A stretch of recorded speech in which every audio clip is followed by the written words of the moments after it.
கர்த்தருடைய நாமத்துக்கு ஸ்தோத்திரம் உண்டாவதாக. நமக்குள் வித்தியாசம் காணப்பட வேண்டும். நாம் தனித்துவமாய் நடந்து கொள்ள வேண்டும். நாம் இவ்வுலகத்தில் பரிசுத்தமாய் காணப்பட வேண்டும். எப்படி குளத்தில் தாமரை பூ இருந்தாலும் அது தண்ணீரை ஏற்றுக்கொள்ளவில்லையோ, அதே போல்தான் நாமளும் இவ்வுலக பாவ நிறைந்த உலகத்தில் இருக்கிறோம்.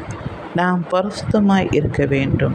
பரிசேயர் சதுசேயரை காட்டிலும் நம்முடைய நீதி அதிகமாய் இருக்க வேண்டுமாம். இயேசு சொல்லுகிறார், நான் இவ்வுலக பாவ வாழ்க்கை ஜெயித்தது போல நீங்களும் ஜெயுங்கள் என்றார். நான் எல்லாவற்றிலும் பரிசுத்தமாய் இருந்தது போல நீங்களும் எல்லாவற்றிலும் பரிசுத்தமாய் இருங்கள் என்றார். சுற்றி இருக்கிறவர்கள் கெட்ட வார்த்தை பேசுவார்கள், ஆனால் நாம் பேசக்கூடாது.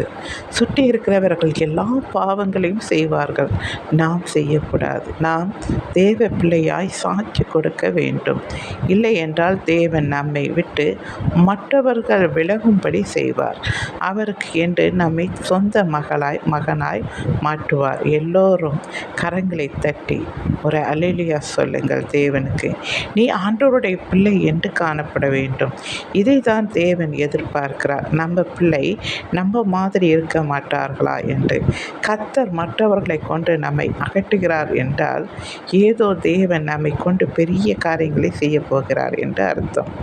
இதை நீங்கள் புரிந்து கொள்ளுங்கள். உன்னை உருவாக்கும் போது சிலர் பிரிந்து போவார்கள். யோசேப்புக்கு அவ்வாறே நடந்தது. எனக்கு அன்பானவர்களே, இது ஏன் நடக்குது?